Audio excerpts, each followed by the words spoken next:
नमस्कार, स्वागत है आपका एटीनो स्वदेश पर। आपके साथ मैं हूं अभिषेक सत्यव्रतम और आप देख रहे हैं हमारी खास पेशकश मिड कैप मसाला। इस खास शो में हम मिड कैप स्पेस की तमाम हलचल पर नजर रखते हैं, साथ ही आपको बताते हैं ट्रेड के दमदार मौके।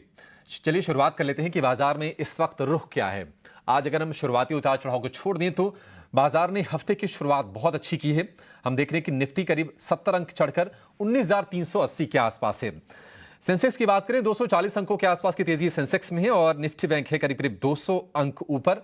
अगर बाजार में अगर हम ब्रॉडर मार्केट को देखेंगे तो मूड बहुत अच्छा है।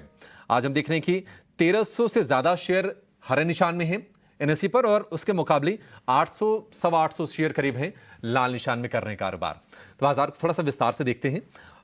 इस वक्त हम देख रहे हैं कि बाजार में शुरुआत जहां पर हुई थी 19,300 के आसपास, थोड़े से स्ट्रगल के सिचुएशन हम देख रहे थे, लेकिन वहां से फिर रिकवरी बढ़िया हुई है और दायरे में हालांकि फंसा हुआ है। 19,400 का इंतजार है। अब यह देखना होगा कि 19,400 के ऊपर कैसे निकलेगा और कैसे टिकेगा। लेकिन आज की आप चाल देखिए, कहीं ना कहीं ये इंडिकेशन मिल रहे हैं कि जो शुरुआती उथल पुथल थी उससे थोड़ा सा आगे बढ़ने की कोशिश जरूर हो रही है। निफ्टी बैंक की बात करें तो 43,900 से लेकर 44,000 के बीच में फंसा हुआ दिख रहा था निफ्टी बैंक, लेकिन उस रेंज को कहीं ना कहीं थोड़ा सा ब्रेक किया है और इस वक्त 44,000 के ऊपर जाकर कारोबार कर रहा है। सवाल यह है कि क्या एक तरफ घूमेगा बाजार यहां से। निफ्टी अगर हम बैंक की बात करें, क्या निफ्टी बैंक और सपोर्ट देखा बाजार को ताकि बाजार और ऊपर जाए। हमने देखा कि पिछले हफ्ते निफ्टी में थोड़ी निराशा ज्यादा थी, निफ्टी बैंक ही सपोर्ट देने काम कर रहा था और वो सपोर्ट आज भी कहीं ना कहीं कंटिन्यू होता हुआ जरूर दिख रहा है। हालांकि आज का दिन अगर हम कहें कि मिड कैप मसाला में तो मिड कैप शेयरों का ही दिन है। जी हां, 38,000 रुपए के ऊपर निकल चुका है Nifty mid cap index, Nifty mid cap 100 और ये रिकॉर्ड ऊंचाई है। लगातार हम तेजी देख भी रहे हैं मिड कैप शेयरों में और आज का दिन भी हम देख रहे हैं कि मिड कैप शेयरों के नाम ही कहना चाहिए। अब एक बार जरा तेजी वाले शेयर कौन से हैं जरा उसकी चर्चा कर लेते हैं, उसके बाद जो मंदी वाले शेयर हैं उसकी चर्चा करेंगे और थोड़ी देर में आपके लिए हम लेकर आएंगे कि 3 घंटे के ट्रेड कौन से हैं निफ्टी को लेकर। तो आप देखिए आज शुरुआती हमें तेजी दिख रही थी एस्कॉर्ट्स के शेयर में, हालांकि थोड़ी सी वहां पर प्रॉफिट टेकिंग के संकेत आ रहे हैं, लेकिन इसके अलावा शुरुआत अच्छी हुई थी। लेकिन इस वक्त हम देख रहे हैं कि करीब 1% के आसपास की कमजोरी के साथ यहां पर कारोबार हो रहा है और इसकी वजह यह है कि एस्कॉर्ट्स में हमने लगातार तेजी देखी है। 3,000 रुपए के आसपास के भाव हो गए हैं, रिकॉर्ड ऊंचाई पर यह शेयर ट्रेड कर रहा है। लेकिन मूव बन रही है ट्राइडेंट में। एक लंबा समय था जब 30 रुपए के नीचे या 30 रुपए के आसपास शेयर ने समय बिताया है। हालांकि हमने इसमें 60-65 रुपए के भी स्तर देखे हैं, लेकिन आज करीब 7-7.5% के आसपास की एक बढ़िया मूव हमें इसमें देखने को मिल रही है। डायग्नोस्टिक की बात करें तो कृष्णा डायग्नोस्टिक ये शेयर लगातार चल रहा है। आज हम देख रहे हैं कि कृष्णा डायग्नोस्टिक में करीब 7-8% के आसपास की तेजी है। अडानी ग्रुप के तमाम शेयर चल रहे हैं क्योंकि जिस तरह से जीक्यूजी पार्टनर्स ने स्टेक अपना बढ़ाया है अडानी की कंपनियों में, तो जोश लौटा है। अडानी पावर में 8% के आसपास का स्टेक लिया था जीक्यूजी पार्टनर ने, आज भी यह शेयर चल रहा है और अब 325 के स्तर को भी पार कर गया है। 150 के नीचे का शेयर था तो वहां से जो रिकवरी रही है वो फिनोमिनल रही है, बहुत ही जबरदस्त रही है। मैक्स हेल्थ केयर आप देखिए, वहां पर तकरीबन 4% के आसपास की तेजी आज हमें दिख रही है।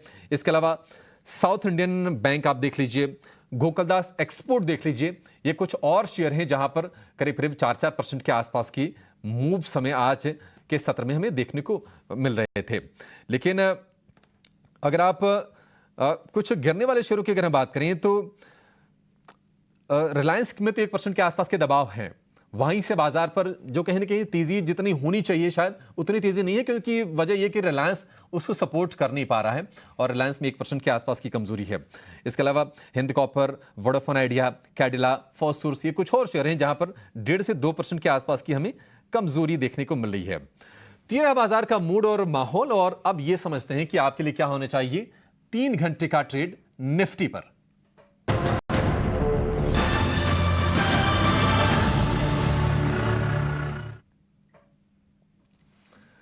और हमारे साथ जुड़ गए हैं निर्मल बैंक सिक्योरिटीज के नीरव छेड़ा। नीरव, बहुत शुक्रिया आपका समय देने के लिए, स्वागत है एटीनो स्वदेश पर।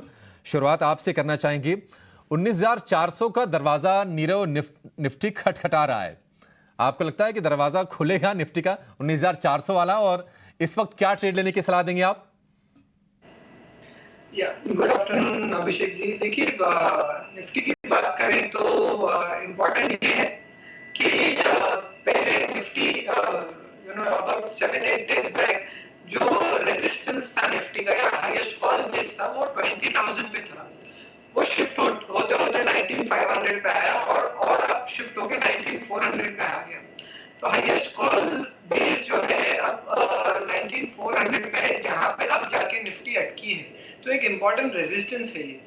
इसीलिए मुझे ऐसा लगता है कि अब एक रेजिस्टेंस एक सप्लाई जोन के पास में निफ्टी है, वही क्रॉस कर ले उसके बाद ही निफ्टी बाय करनी चाहिए। तो आज के लिए एक कंडीशनल कॉल है, 19,400 के ऊपर सस्टेन होता है निफ्टी, उसके बाद आप फ्यूचर बाय करें और स्टॉप लॉस उसमें 19,320 का बनेगा।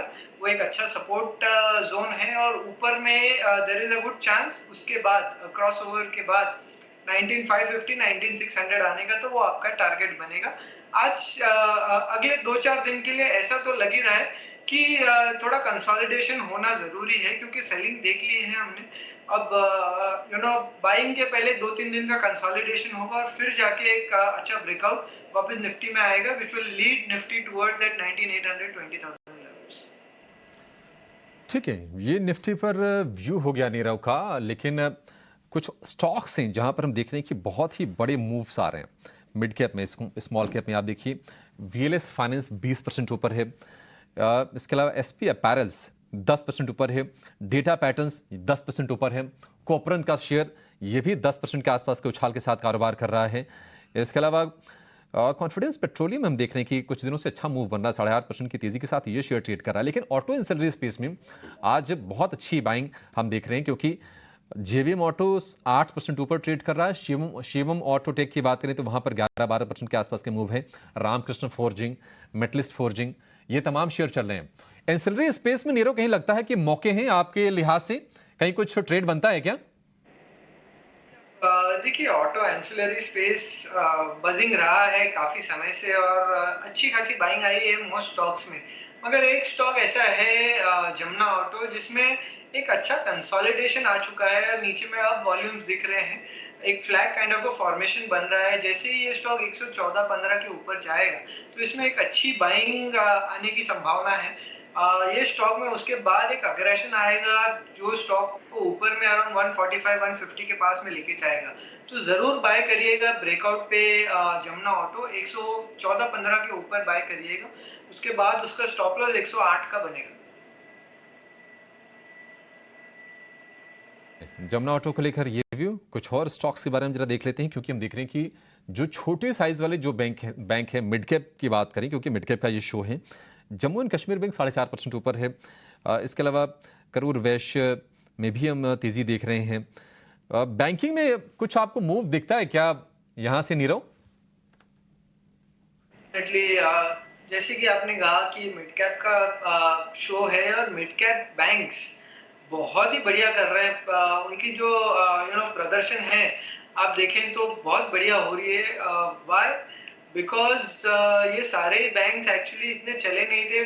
फ्रंट लाइन बैंक्स काफी अच्छा चल चुके थे और उनमें ज्यादा पैसा जा रहा था, मगर अब जाके पैसा आ रहा है मिड कैप्स में और मिड कैप बैंक्स में जो अच्छा प्रदर्शन कर रहे हैं फंडामेंटली, वो स्टॉक्स अब चल रहे हैं। तो जम्मू एंड कश्मीर बैंक है जो आपने कहा, एक इम्पॉर्टेंट ब्रेकआउट आ चुका है ये स्टॉक में अबाउट 75 के ऊपर। उसके बाद लगातार ये स्टॉक में बाइंग देखी जा रही है। देयर इज अ पॉसिबिलिटी कि 105 तक जा सकता है। एक महा बैंक है महाराष्ट्र बैंक, उसमें एक बहुत बढ़िया ब्रेकआउट आ चुका है। एक राउंडिंग फॉर्मेशन का ब्रेकआउट है, 3650 के ऊपर ये ब्रेकआउट आया है। तो देयर इज अ चांस कि ये स्टॉक अब यहाँ से ऊपर में 50-55 के लेवल्स तक जा सकता है। सिमिलरली यूनियन बैंक, उसमें भी एक राउंडिंग फॉर्मेशन ब्रेकआउट है, very similar to Maharashtra bank. इसमें वापस और बाइंग देखी जा रही है। सो आई बिलीव कि ये स्टॉक भी ऊपर जा सकता है। तो अभी जो फोकस है वो लार्जर कैप बैंक से मिड कैप बैंक्स में शिफ्ट हो चुका है और इनमें अभी भी संभावना है कि अच्छा 20-25% रिटर्न करंट लेवल से आ सकता है। तो जरूर इस पे ध्यान दें और जो स्टॉक्स मैंने बताए हैं वो आप बाय कर सकते हैं। ठीक है, तो बैंकिंग में नीरव की कहां पर नजर है वो आपको बता दी उन्होंने। लेकिन चलिए अब हम शुरू करेंगे अपनी खास पेशकश एसएमई चौपाल।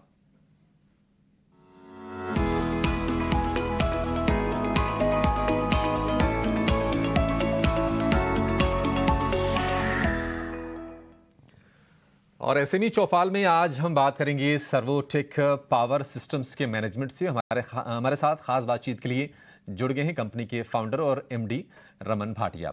रमन जी, बहुत शुक्रिया आपका समय देने के लिए। स्वागत है आपका टीनो स्वदेश पर। सबसे पहले सर आपसे ये जानना चाहेंगे, आपकी कंपनी का नाम देखिए सुना सुना थोड़ा सा लगता है, लेकिन तमाम दर्शक होंगे शायद वो परिचित ना हो, तो एक बार जरा परिचय दीजिए। कंपनी का बैकग्राउंड क्या है, कंपनी करती क्या है, कितनी पुरानी है और कहाँ पर बेस्ड है कंपनी है?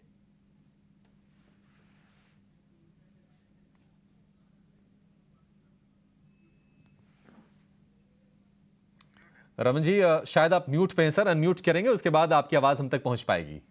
Sorry ji. Thanks a lot for inviting me. Servotech Delhi based company है और ये स्टार्ट की गई थी as a private limited company in 2004। 1998 में इसकी स्टार्ट जो हुआ था वो एज अ पार्टनरशिप फर्म हुआ था, बट 2004 में ये स्टार्ट की गई as a private limited company, जहां पर इसको नया फॉर्म किया गया नए सिरे से। और हम लोग यूपीएस, इन्वर्टर्स, बैटरीज ये सब मैन्युफैक्चर करते हैं। और 2015 ऑनवर्ड्स या 2016 के बाद हम पूरी तरह से सोलर में आ गए। सोलर के सभी प्रोडक्ट्स हम लोग बनाते हैं और साथ ही साथ हम लोग जो है अभी इलेक्ट्रिक व्हीकल चार्जर में ही पिछले 3 सालों से काम कर रहे हैं। और 2017 में हम लोग लिस्टेड कंपनी बन गए और अभी सर्वोटेक जो है वो Servotech power system limited company है, जो एनएसई पे लिस्टेड कंपनी है।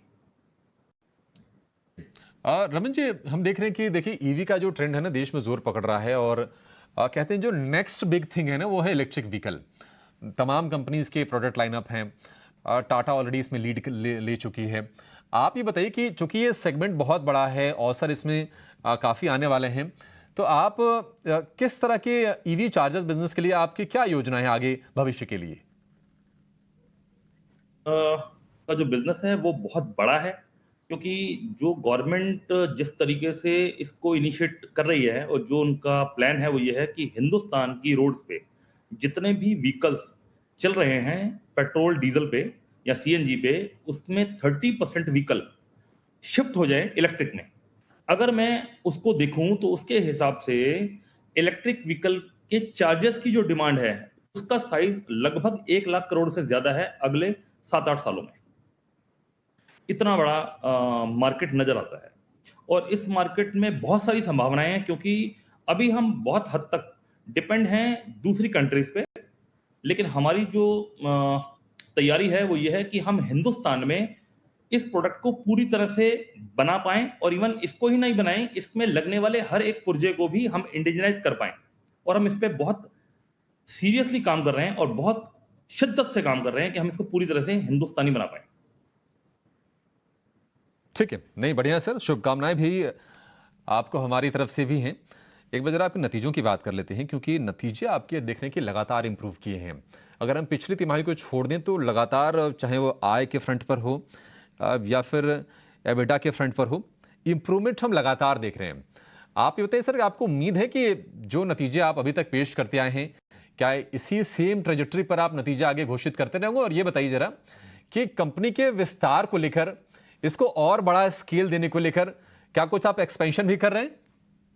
जी, जहां तक बात नतीजों की है तो आपने नतीजे जो दिखाए हैं या जिस पे आप बात कर रहे हैं वो पिछले 1 साल या 2 साल के नतीजों पे बात कर रहे हैं। इसके बारे में बहुत बार डिस्कशन होता है, ऑफलाइन भी बहुत बार लोग मुझसे पूछते हैं, तो मैं उनको एक जवाब देता हूं कि जब भी कोई बिल्डिंग तैयार की जाती है तो उस बिल्डिंग की फाउंडेशन में बहुत सारी ईंटें और मसाला लगता है जो जमीन के अंदर चला जाता है, जो दिखता नहीं है। लेकिन जब उस बिल्डिंग की नींव या जिसको हम कह सकते हैं फाउंडेशन कंप्लीट हो जाती है, तो उसके ऊपर जब बिल्डिंग बनाना शुरू करते हैं तो लोग कहते हैं कि एक रात में या 10 दिन में ये पूरी बिल्डिंग खड़ी कर दी, कितनी स्पीड है इनकी। एक्चुअल में ऐसा नहीं है। वो जो फाउंडेशन में पिछले 20 साल लगाए हैं हमने, वो लोग अभी नहीं देख पा रहे। उस फाउंडेशन की वजह से ये रिजल्ट आपको दिख रहे हैं और मैं इसमें बहुत श्योर हूं कि आगे आने वाले रिजल्ट्स भी बहुत अच्छे होंगे, नो डाउट बहुत अच्छे होंगे। रमन जी, एक आखिरी सवाल। आपने ना ईवी चार्जर की मैन्युफैक्चरिंग के लिए यूपी सरकार के साथ एक टाई अप भी किया है, जरा इसके बारे में बताएं और ये बताएं कि इस पर आप कितना इन्वेस्टमेंट करने जा रहे हैं?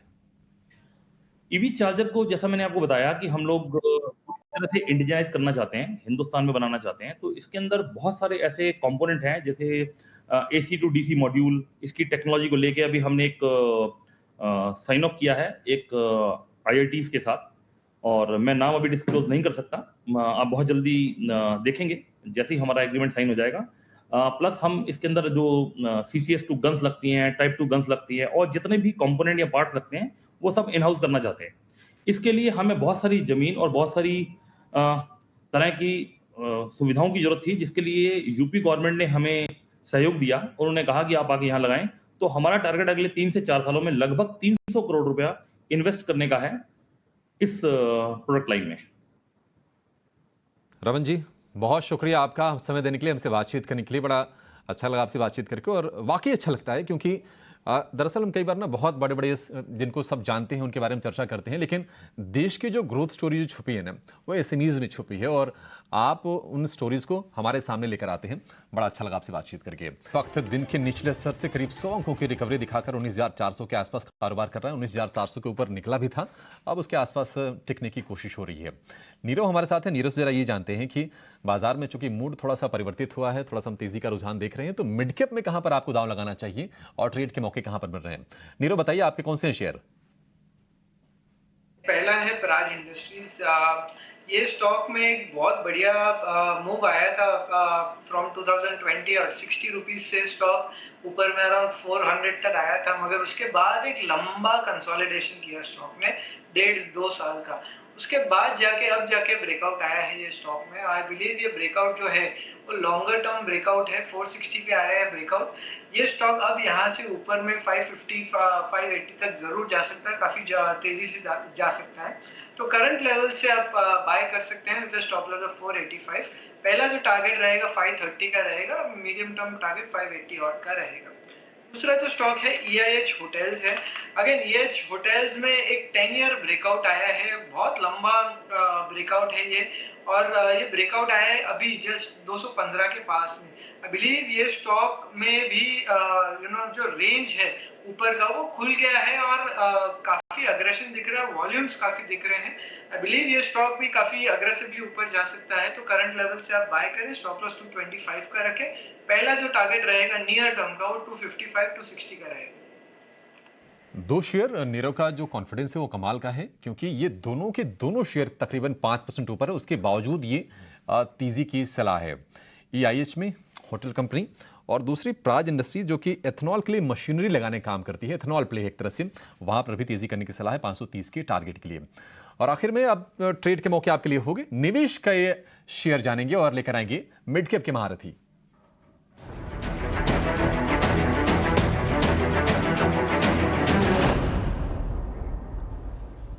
अरिहंत कैपिटल के अभिषेक जैन हमारे साथ हैं मिड कैप के महारथी बताने के लिए। अभिषेक, बहुत शुक्रिया आपका। बताइए कौन से शेयर हैं जहां पर आप निवेश करने की सलाह देंगे? तो कंपनी जो हम बात करेंगे, पहली कंपनी है कैम्प्लास सनमार लिमिटेड। ये एक one of the oldest player in the PVC segment है right now. There are only 2 companies in the segment right now जिनके पास स्पेशलाइज्ड बेस PVC बनाने का बैकवर्ड इंटीग्रेशन है राइट नाउ। इसके अलावा कंपनी ने एक एक्सपेंशन भी किया है 41 KPTA का, जिसके बाद जो कटलोर में आ रहा है राइट नाउ। इसके अलावा अपनी मैनेजमेंट ने कॉल पे ये बोला है कि अभी PVC के प्राइसेस जो हैं वो बॉटम आउट हो गए और यहाँ से इम्प्रूवमेंट ही दिख रहा है राइट नाउ। और they are largely integrated chemical company, तो हो सकता है कि इनके सम ऑफ द प्राइसेस जैसे कास्टिक सोडा वगैरह के प्राइसेस नीचे हैं, बट इसका इनको आगे जाके काफी ज्यादा बेनिफिट मिलेगा बिकॉज इंटीग्रेशन में इनको मार्जिन रिलेटिवली बेहतर मिलते हैं। इसके अलावा इनका कस्टम सिंथेसिस प्रोसेस में इसमें ट्रैक्शन आया है और इसमें अभी एक केपेक्स कर रहे हैं राइट नाउ, जो कमिश्निंग हो जाएगा और नंबर्स में Q4 FY24 से दिखेगा राइट नाउ। हमारा ये टारगेट इसका 612 रुपए का है विद प्राइस। ये आप एक वर्ष की अवधि में आपको 612 रुपए तक का प्राइस ऑब्जेक्टिव देख सकते हैं। अभिषेक, 650 का लक्ष्य आप दे रहे हैं एक साल के नजरिए से। वैल्यूएशंस क्या कंसर्न है? एक छोटा सा, क्या छोटा जवाब चाहेंगे आपसे? वैल्यूएशन इसमें अभी क्योंकि क्या है, पेस्ट प्राइसेस नीचे थे, PVC वगैरह में सेगमेंट लास्ट 2-3 क्वार्टर अच्छे नहीं रहे थे, तो इस कारण से वैल्यूएशन में कस्टमर हमने 51 रुपीज का EPS है हमारा FY26 का और 12 टाइम वैल्यू कर रहे हैं। ठीक है, तो मिड कैप के महारथी के तौर पर कैम्प्लास्ट सैनमार अभिषेक की तरफ से एक बेहतरीन दमदार कंपनी, और हम देख रहे हैं कि 501 रुपए के आसपास का हाई बनाया था, थोड़ा सा नीचा है, तो आपके लिए एक तरह से कह सकते हैं कि कंफर्ट है। 472 रुपए पर यह शेयर ट्रेड कर रहा है।